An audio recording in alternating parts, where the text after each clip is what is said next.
that no advice from the Chief Justice or action by the President has occurred to dissolve Parliament. They contended that accepting the petitioner's argument would void all legislation and action since 2013 and will be an absurd and constitutionally impermissible outcome.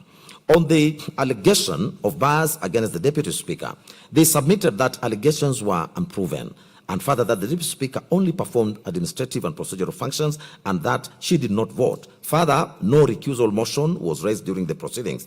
They stated that the test for bias is objective, as stated in the Supreme Court in Rawal and others, and that the threshold had not been met in this matter. Counsel added their voice to the position that the Senate handled the impeachment hearings by hearing the charges in plenary, since Article 145, Subarticle 3A, mandates the Senate to convene and hear such charges. That Article 145, Subarticle 3B, uses the word may, and therefore the appointment of special committee was discretionary and not mandatory. And the semicolon and in Article 145, Subarticle 3, do not convert the discretionary power into a mandatory obligation. They reiterated that the Senate motion to appoint a special committee on the 9th of October failed as it was not seconded, and the Senate then properly proceeded in plenary. They relied on the Supreme Court Court and Sonko case that confirmed that for governors, the Senate may proceed in plenary or by committee, and that the same applies to the Deputy President.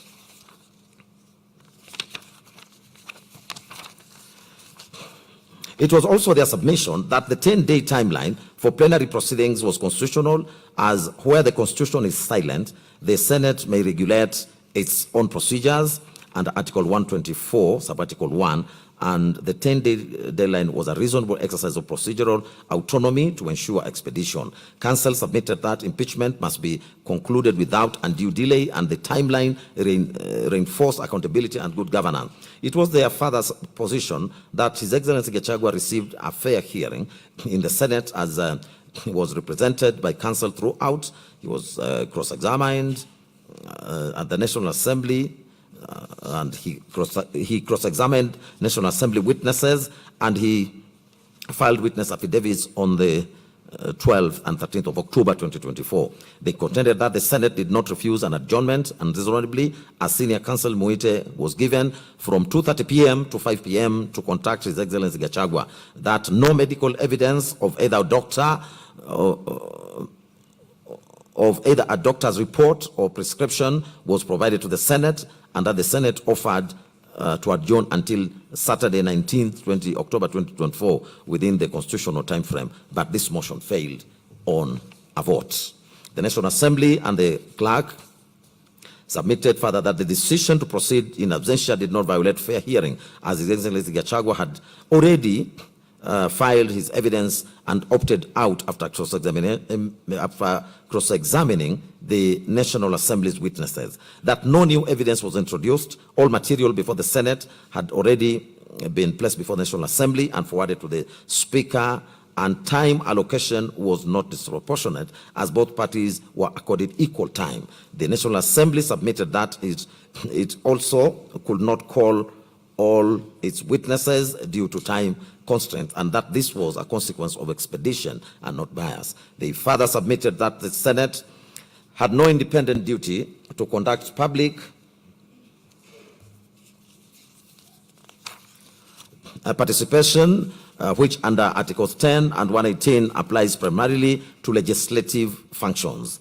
The Senate, when hearing impeachment, acts as a quasi-judicial capacity, not a legislative one, and that public participation occurs at the National Assembly during the initiation stage, not at the Senate at the trial stage. Counsel submitted that comparative practice in South Africa, USA, and in the USA, Nigeria, and Brazil confirms that the upper house role is adjudicatory, not participatory, and that the court in Mwangaza versus Speaker of the Senate held that public participation in gubernatorial impeachment occurs at the county assembly level, and the same applies in equal measure in this matter.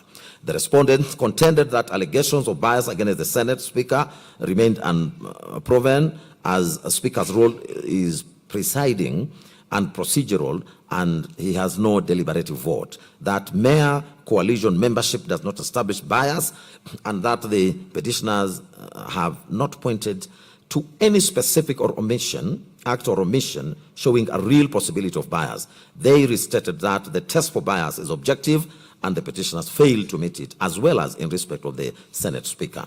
It was the submission of the National Assembly and the clerk that the participation of Honorable Orengo and Honorable Amolo as counsel did not invalidate the proceedings, in that Article 77(1) restricts gainful employment that is inherently incompatible with state office, and that representing a party in proceedings is not such an employment. That any alleged illegality would affect the advocates personally and not the validity of the impeachment process, and that no actual bias or procedural fairness has been shown. They further submitted that the Senate applied the correct standard of proof for impeachment, which is above a balance of probabilities but below beyond reasonable doubt, as set out by the Supreme Court in the Sonko and Bombora cases. The Senate found 5 charges substantiated, including gross constitutional violations, attacks on judicial independence, ethnic incitement, gross misconduct, and that the evidence was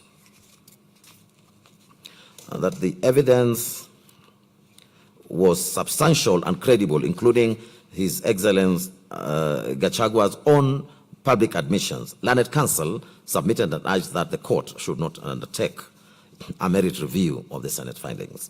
Counsel reiterated that impeachment does not subvert the sovereign will of the people, as it is not an affront to democracy, but an affirmation of accountability.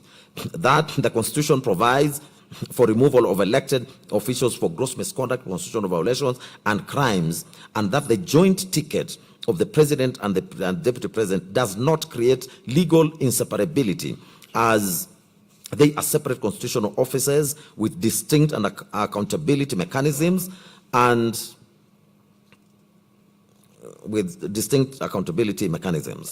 Counsel gave comparative analysis of the U.S. Vice President resignations while President Nixon remained, and Brazil's President Rousseff's impeachment while Vice President Temer assumed office, when they submitted that removal of deputy does not require removal of the principal. They contended that Article 150 of the applies Article 145 with necessary modifications, and that this acknowledges distinct offices and not a merger. On the validity of His Excellency Kindiki's nomination, approval, and appointment, the National Assembly and the clerk submitted that a lawful vacancy arose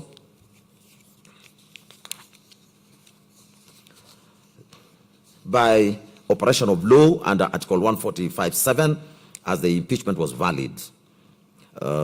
They stated that IBC clearance was not constitutionally required for a deputy president nomination under Article 149, and that the president merely sought information of the voter registration status and MP qualifications from IBC as a matter of prudence. Counsel submitted that IBC Secretariat acted within administrative mandate by providing information which is not commission-led constitutional function.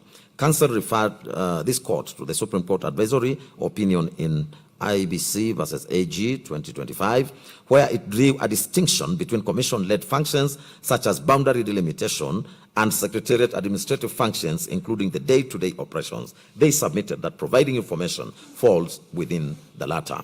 It was their submission that His Excellency Kindiki met constitutional qualifications for appointment, as he is a Kenyan citizen by birth, qualified to be an MP, and nominated by a political party, UDA, thus satisfying Article 137 as read with Article 148, and that his party membership was properly documented with the register of political parties. They contended that allegations of misconduct during His Excellency Kindiki's tenure as Cabinet Secretary were mere allegations, and that no judicial or quasi-judicial finding of culpability exists, and that the court in International Center for Policy and Conflict and 5 others versus AG reported 2013, held that unproven allegations cannot disqualify a candidate. That holding a cabinet secretary position did not disqualify him under Article 77, as this provision prohibits gainful employment that creates a conflict of interest, but does not bar a state officer from seeking elective office.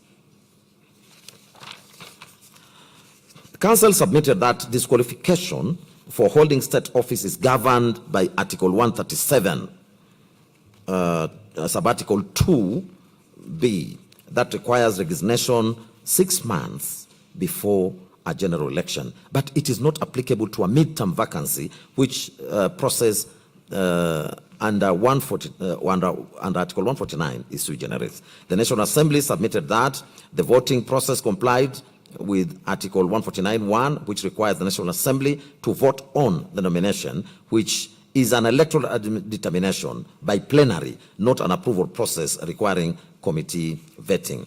That the Speaker correctly distinguished between appointive officers subject to committee approval and the elective process of Deputy President and Article 149(1). It was argued that the Public Appointments and Public Appointments in brackets Parliamentary Approval Act and the Standing Order 45(3) do not apply to this sui generis constitutional process, and that the Supreme Court entrusted Society for Human Rights Alliance versus Matemo and 3 others held that where the Constitution provides a specific procedure, statute cannot add to or amend it. It was also their position that no public participation was required for the nomination under Article 149, Sub-Article 1, does not prescribe public participation, and that the nomination and approval is an executive-led elective process, not legislative business, under Article 118. That it will be incongruous to require more process for a mid-term vacancy than a general election, where the ticket is approved by popular vote without prior public hearings. For the aforementioned reasons, the National Assembly and the clerk urged the court to dismiss all relief sought in with the Council submitting that no constitutional violations had been proved. The impeachment was procedurally regular and substantively justified.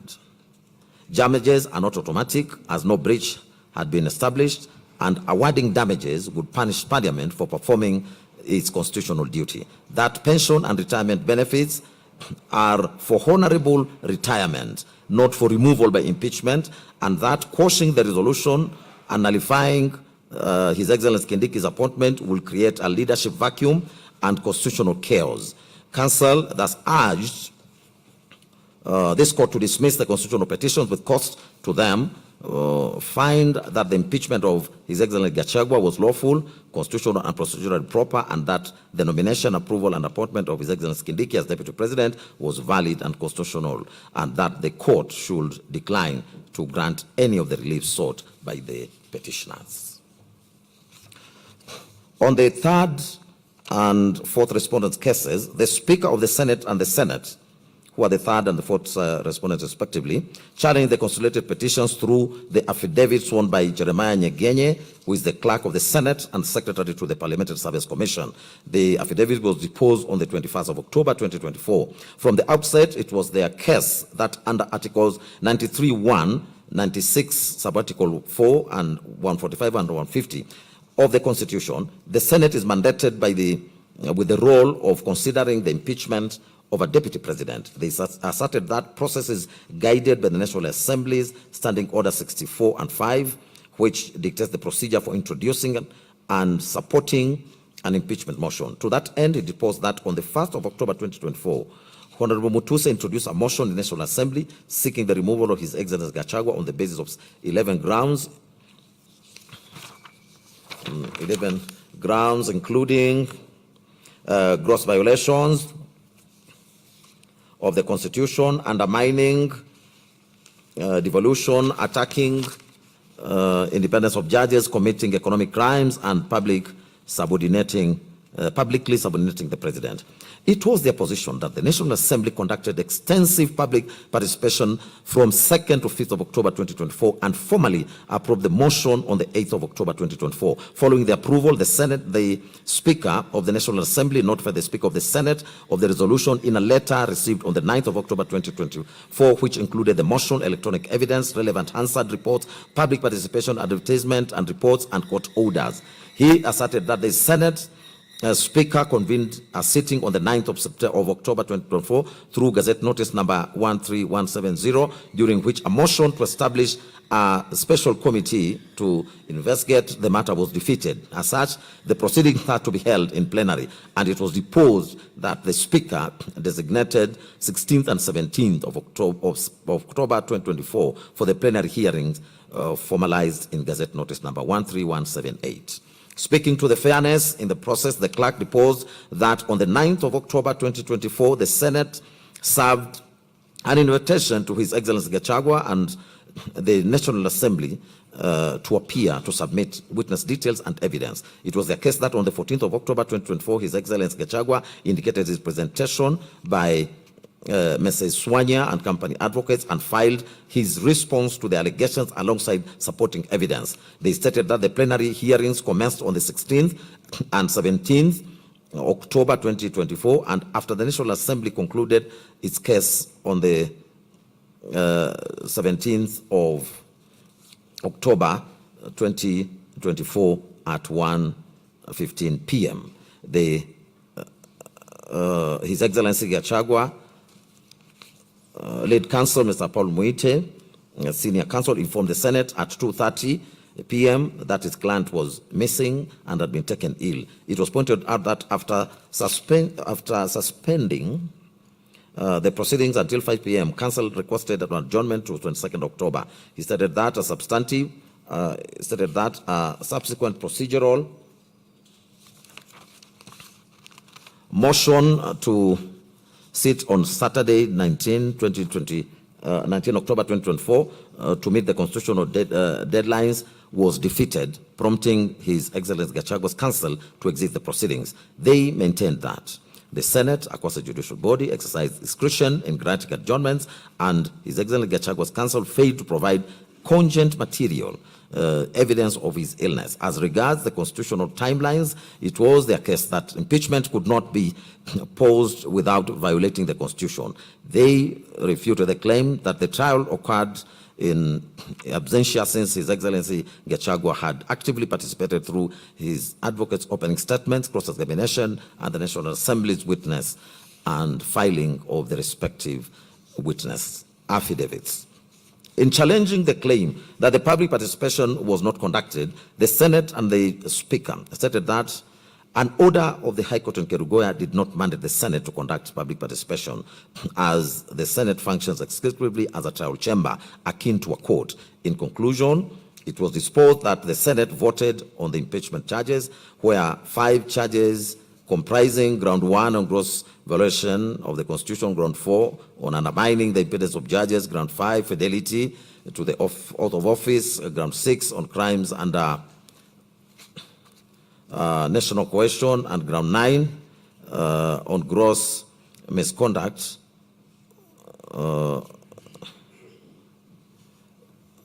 and ground 9 on gross misconduct concerning NIS were substantiated by the required majority. The clerk deposed that the Senate resolved to impeach His Excellency Gachagua, a decision officially gazetted on 17th of October through Gazette Notice number 13400. On the foregoing, this court was urged to find that the impeachment power is inherently political and vests solely in Parliament, which triggered the political question doctrine, thereby inviting this court to exercise judicial restraint. Ultimately, the Speaker of the Senate and the Senate prayed that the petitions be dismissed with cause. The third and fourth respondents filed submissions dated for the 24th of April 2026, and they were highlighted by their legal team led by Professor Tom of Gender Senior Counsel, Mr. Edwin Mukele, Ms. Mercy Thanji, Ms. Opola, and Honorable Hilary Sigei. They maintained that the entire impeachment process meticulously complied with all constitutional timelines, including standing orders and the principles of natural justice. On the question whether His Excellency Gachagua was accorded a fair and reasonable opportunity to be heard, they submitted that the hearing aligned with the due process and the Audi Alteram Partem rule. To define the threshold of a fair trial, they relied on the Black's Law Dictionary 7th edition at page number 725 and the Halsbury's Laws of England 5th edition 2010 volume 61 at paragraph 639. The dictionary defines the rights to be heard as follows, and I quote: the rule that no person is to be condemned unless that person has been given prior notice of the allegations against him and a fair opportunity to be heard is a fundamental principle of justice. This rule has been refined and adapted to govern the proceedings of bodies other than judicial tribunals, and a duty to act in conformity with the rule has been imposed by the common law on administrative bodies not required by statute or contract to conduct themselves in a manner analogous to a court. End of quote. To bolster their case, the Senate and the Speaker referred to the President in Evans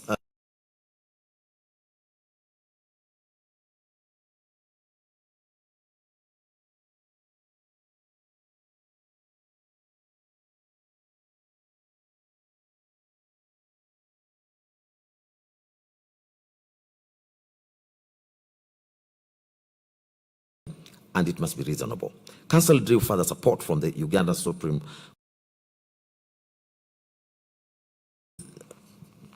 the opposing evidence and given a full venue to present their case, comment, or call witnesses. As regards the sufficiency of written evidence and constructive waiver, they stated that His Excellency Gachagua fully participated in the initial phases of the trial by filing comprehensive responses, witness statements, and documentary or video exhibits, which legally constituted his defense in chief under Rule 6 of the second schedule to the Senate standing orders. They submitted that an oral hearing is not an absolute prerequisite for natural justice, and they fortified their position through the decision in Economic Freedom Fighters and 3 others versus Speaker of National Assembly. This is a South African case, and the Kenya Revenue Authority and Menginya versus Menginya Salim Magara's case. They also relate to Swalwarjan versus Race Relations Board Limited. This is a foreign case, as well as R versus Immigration Appeal Tribunal. They also referred to the case of Jacob Ochanda versus Kenya Hospital Association Limited to demonstrate that a hearing can be fairly conducted through written representations. The Speaker and the Senate faulted His Excellency Gachagua, stating that because he chose to walk out of the proceedings after the Senate had voted down an adjournment, it was deliberate boycott. They implored the court to find that voluntary absence constituted a constructive waiver of the right to be heard orally. Support to that end was drawn from various authorities, among them Regina versus Jones, R versus Governor of Brixton Prison, and the Ghanaian Supreme Court case in the Republic versus High Court of Accra. They affirmed that the Senate acted within its lawful discretion when it denied His Excellency Gachagua's request to adjourn the proceedings due to his sudden hospitalization.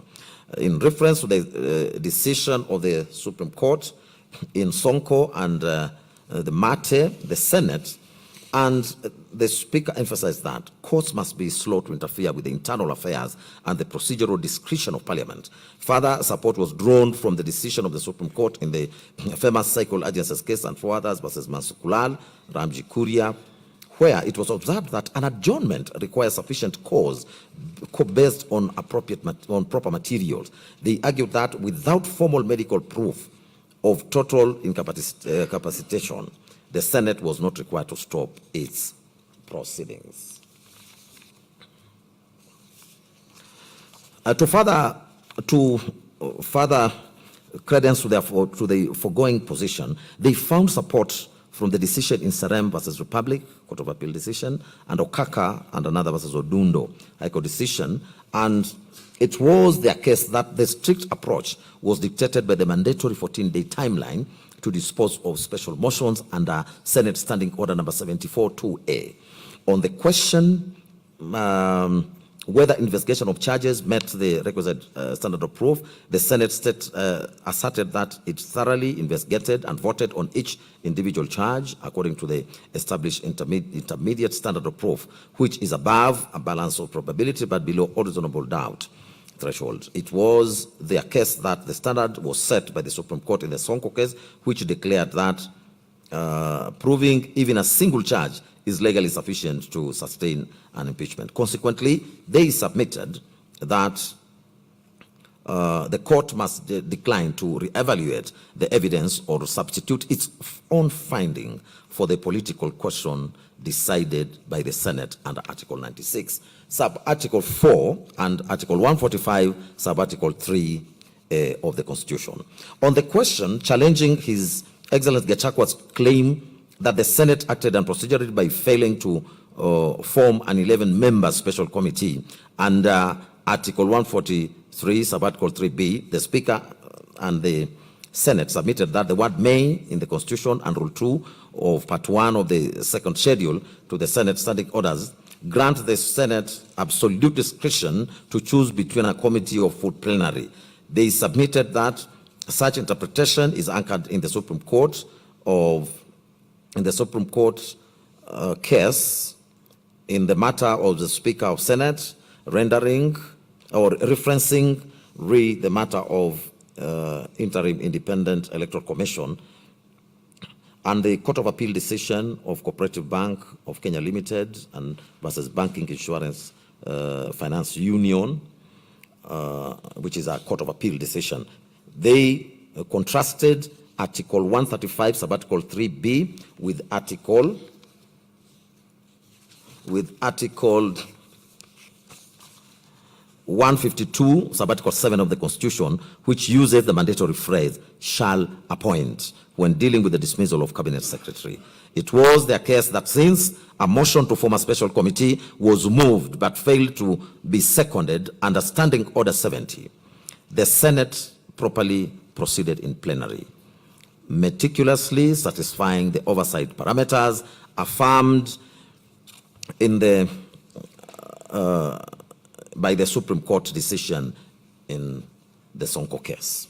As regards the contentious issue of public participation, they contended that there was no legal basis for the Senate to conduct a secondary round of public participation because the National Assembly had already completed a rigorous national public participation drive between the 2nd and the 5th of October 2024 through extensive media notices and public feedback templates. They submitted that to demand a repetitive exercise from the Senate would be an imprudent waste of state resources. Separately, the Speaker and the Senate submitted that during an impeachment trial under Article 145(3)(a), the Senate acts exclusively as a quasi-judicial body evaluating specific charges rather than performing a standard legislative function, exempting it from public participation requirements of Articles 10 and 118. They dismissed the argument that Parliament was illegally constituted due to a threshold failure to implement the two-thirds gender rule. They further submitted that although the former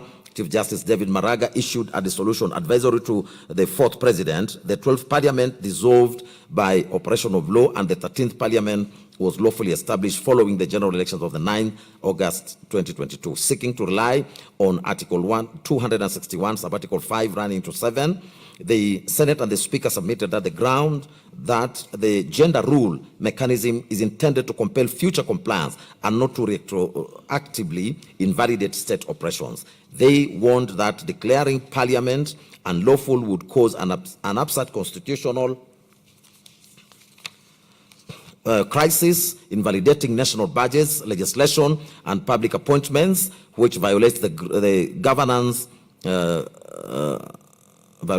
promotion mandate of Article 259 of the Constitution. They urge the court to practice judicial restraint as the gender dispute is actively pending before a 5-judge bench in Conchela and others as the Chief Justice and President of the Supreme Court in Kenya and others.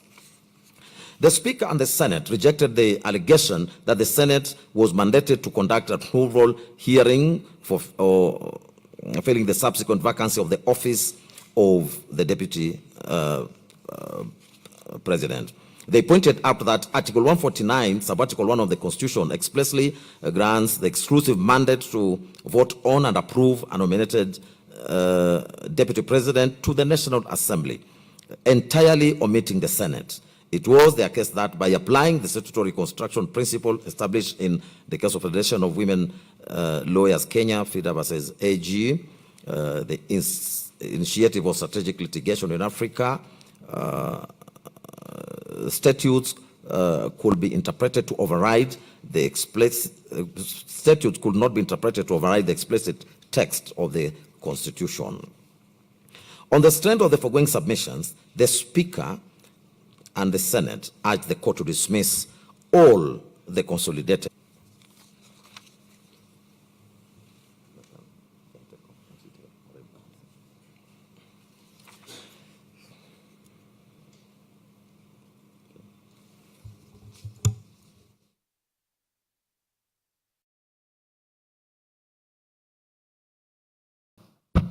I will take over from the 5th respondent's case.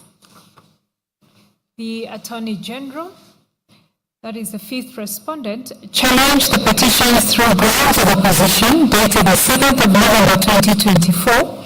She argued that the court should not elevate Parliament's factual assessments since its role is strictly to ensure that reasonable inferences were drawn from the available evidence. It was her case that the removal proceedings against H.E. Gachagua were purely legislative, neither entirely administrative nor judicial, and therefore were not subject to standard administrative or judicial review as suggested under Article 47(3)(a) of the Constitution. Further, the Attorney General asserted that the court could not substitute the legislature's discretionary decision with its own, as doing so would constitute a usurpation of the constitutional functions of an independent branch of government. She maintained that the proceedings before the legislature were lawful, efficient, expeditious, and procedurally fair, since the adopted procedure successfully balanced the need to protect H.E. Gachagua's constitutional rights, safeguard the process from abuse, and prevented unnecessary disruptions to public administration. Regarding public participation, the AG clarified that the Constitution did not permit members of the public to vote on an impeachment motion, as that discretion was expressly reserved for legislators who constitutionally represent the sovereign will of the people. It was explained that the National Assembly's role in the impeachment process was strictly preliminary and did not bind the Senate, which acted as a distinct state organ responsible for substantive proceedings and the ultimate decision.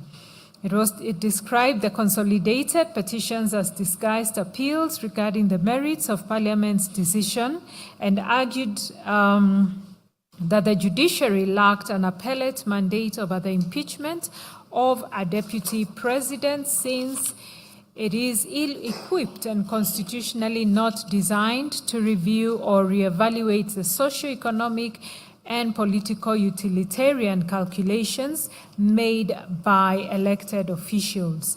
Finally, the Attorney General defended the subsequent nomination and voting into office of His Excellency Kindiki, and it was her case that the replacement process under Article 149(1) of the Constitution was sui generis, qualifying neither as an election nor an appointment, which meant that the provisions of Article 137 did not apply. The Attorney General concluded that there were no procedural infractions that affected the outcome, that the transition process was conducted within constitutional timelines by the proper constitutional repositories, and that the consolidated petitions lacked merit.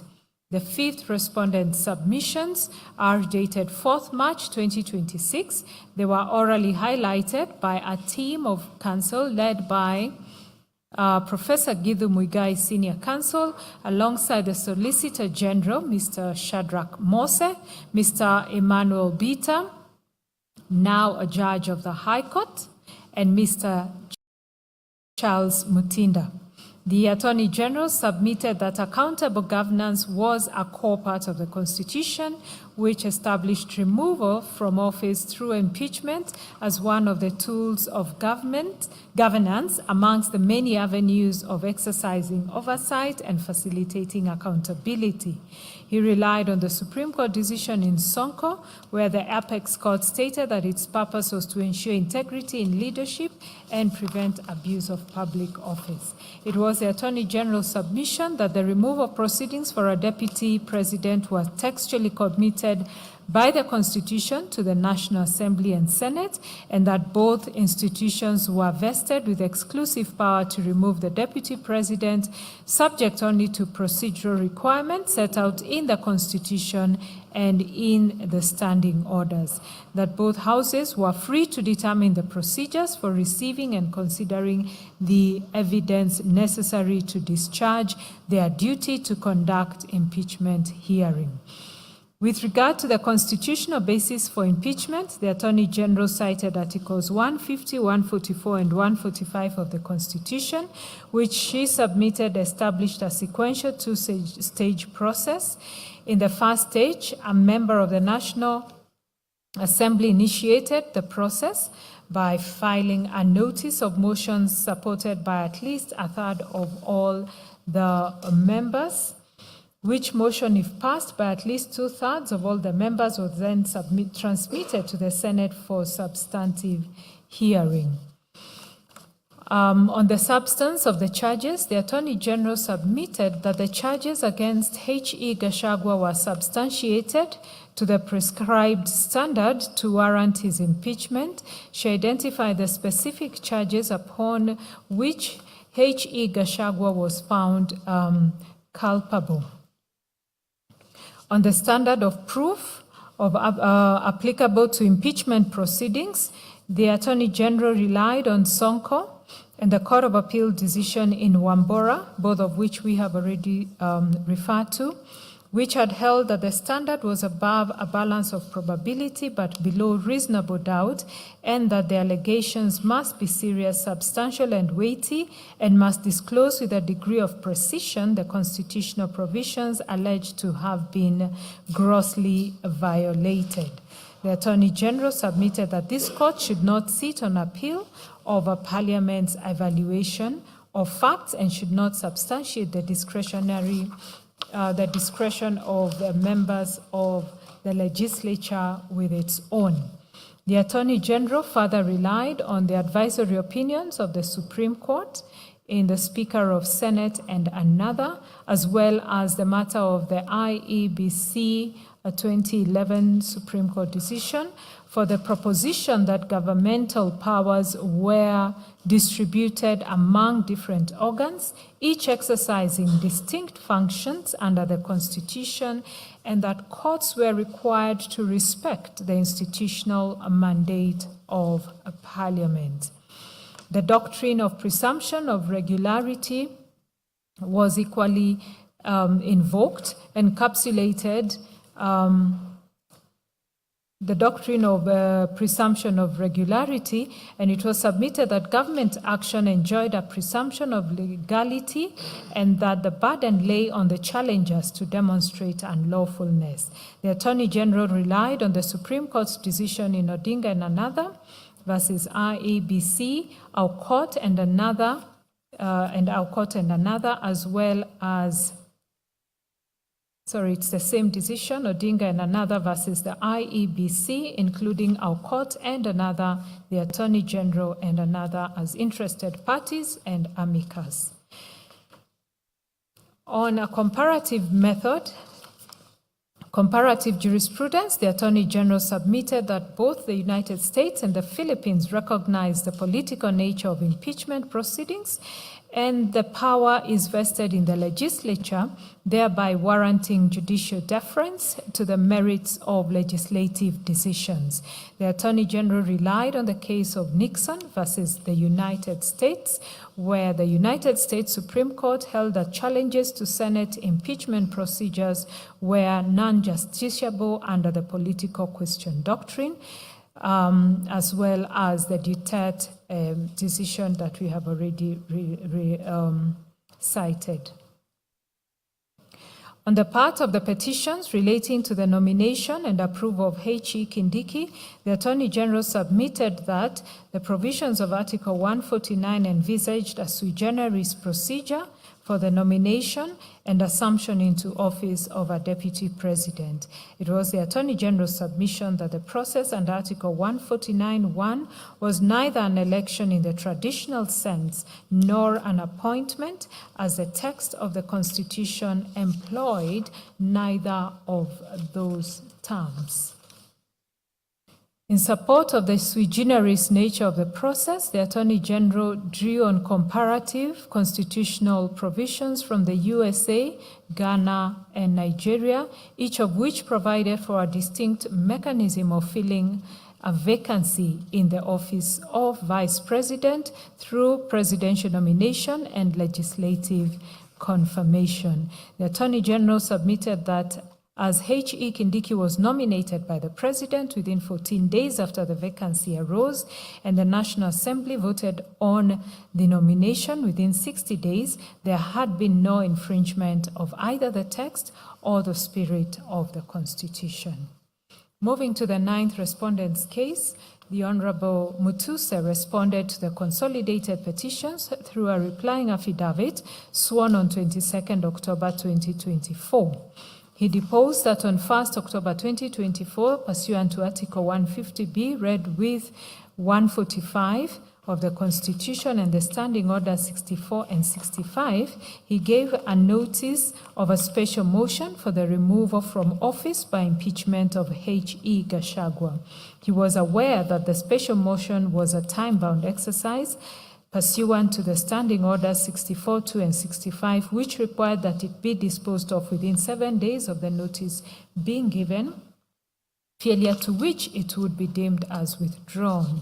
Honorable Mutuse averred that while Articles 145 and 150 of the Constitution and Standing Orders did not expressly require public participation in a special motion, Article 118(1)(b) of the Constitution imposed on the Speaker of Parliament the obligation to facilitate public participation in legislative and other business of Parliament and its committees. He deposed that it was in that spirit that the National Assembly, with a view to facilitate public participation, invited members of the public to submit their views, and public hearings were thereby conducted across all the 290 constituencies on 4th October 2024. A notice dated 4th October 2024 by the Clerk of the National Assembly extended the period of public participation to 5th October 2024. Honorable Mutuse confirmed that on 8th October 2024, Honorable Millie Odhiambo MP tabled the public participation report before the National Assembly.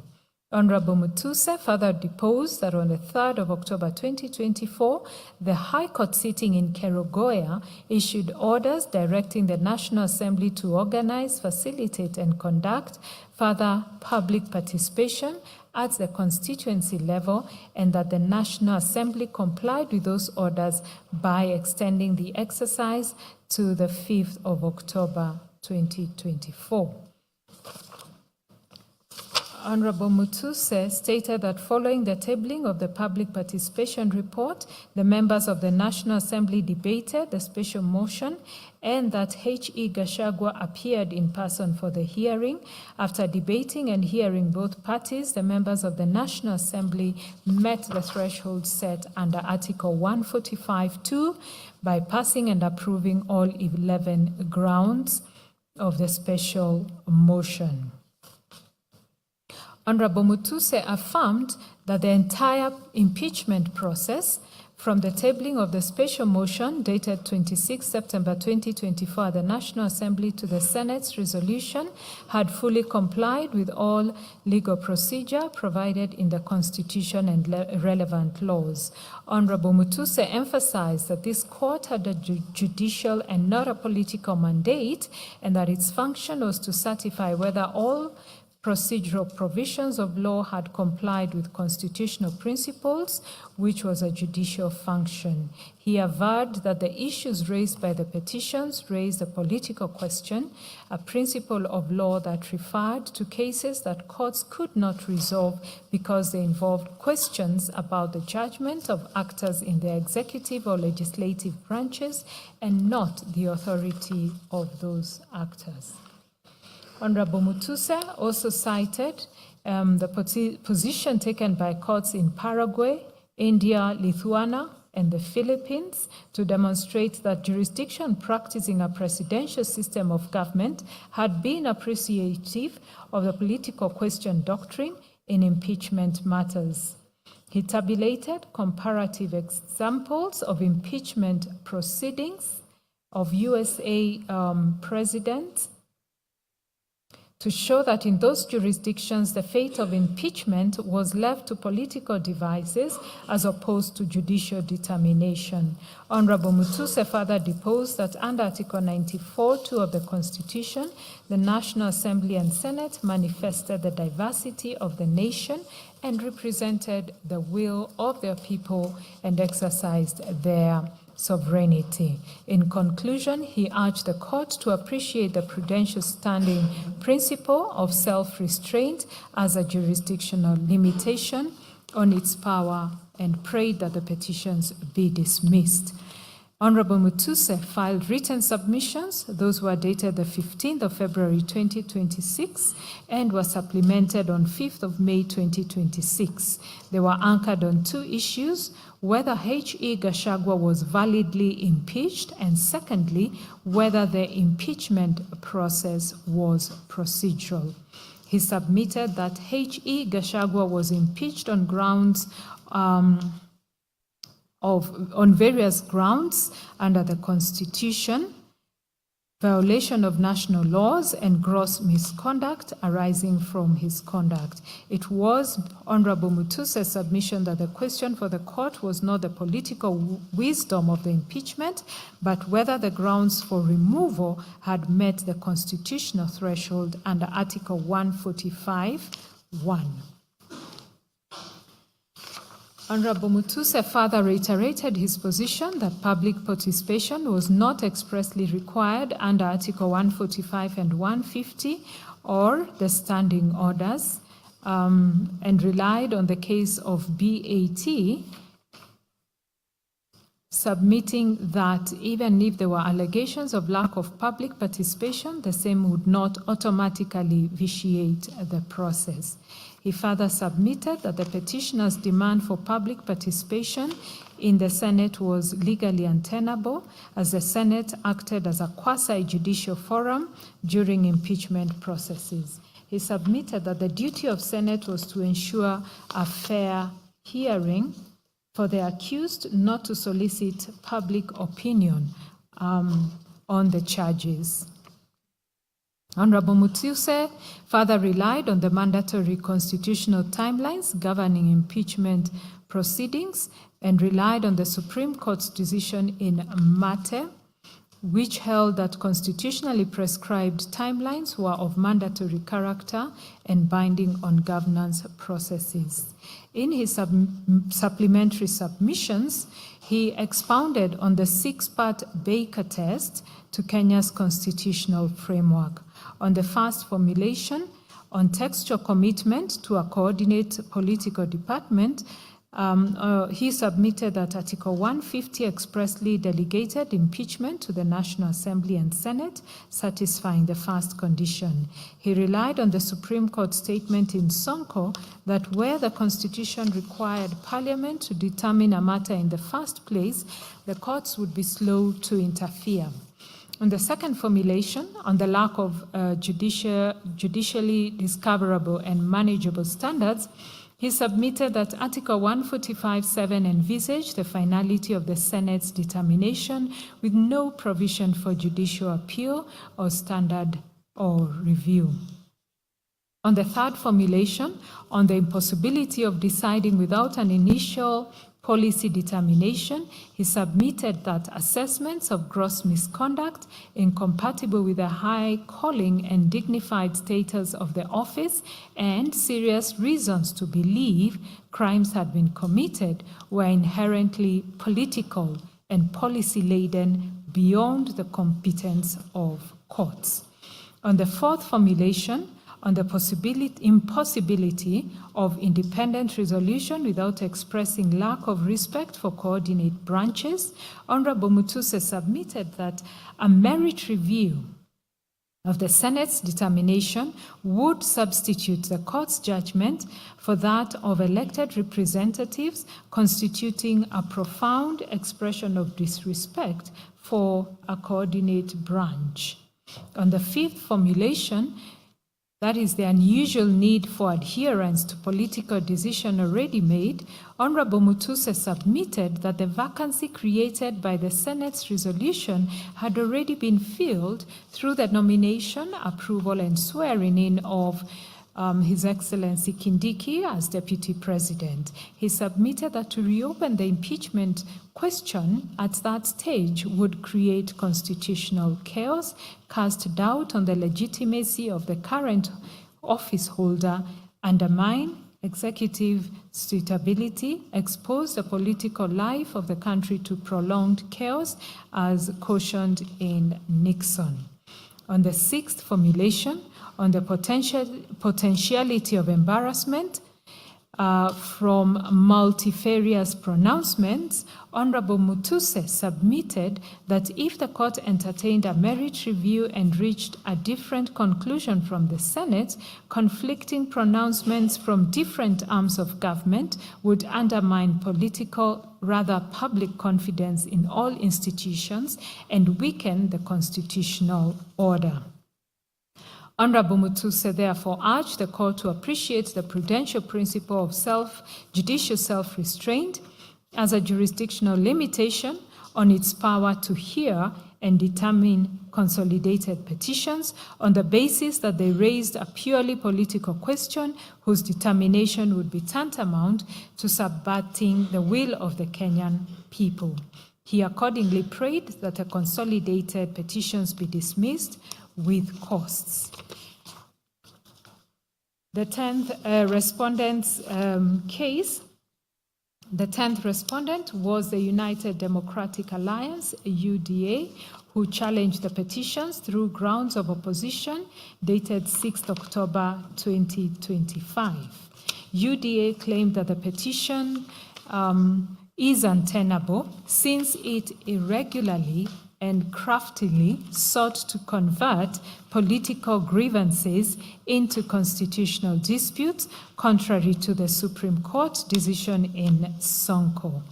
Pursuant to the Supreme Court's advisory opinion in Speaker of the Senate versus the Attorney General, UDA urged this court to exercise restraint and avoid interfering with the proceedings of Parliament, except in the clearest cases of constitutional violations. The 10th respondent filed written submissions dated the 24th of August 2026, which were highlighted by Counsel Dr. Adrian Kemodo. On the procedure for impeachment, UDA submitted that Article 151 provided for the grounds of impeachment of a deputy president being gross violation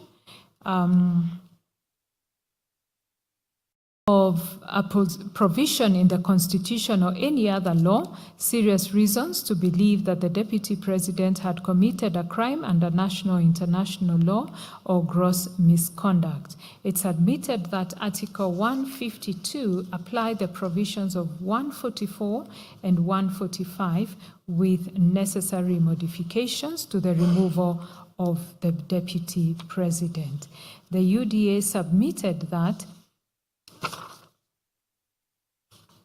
having been accorded a right to be heard both at the National Assembly as well as the Senate's stage and to be represented in the proceedings, His Excellency Gachagua was found culpable of publicly attacking and undermining the work of the NIS and its officials, undermining the institutional, functional, and decisional independence of judges, and persistently making inflammatory, reckless, and insightful public utterances threatening to discriminate against and exclude sections of the people of Kenya from public service appointments and allocation of public resources amounting to gross violation of the Constitution. It was submitted that the charges were proven to the requisite standard and that the procedure of impeachment under Article 145, 1 and 2 of the Constitution, as well as the applicable standing orders, was followed to the required standards. On the nomination and approval of H.E. Kindiki, UDA submitted that Article 149(1) of the Constitution required the President to nominate a person within 14 days of a vacancy arising and the National Assembly to vote on the nomination. It was submitted the article did not contemplate an appointment, approval of an appointment, nomination by a political party, or the holding of an election as erroneously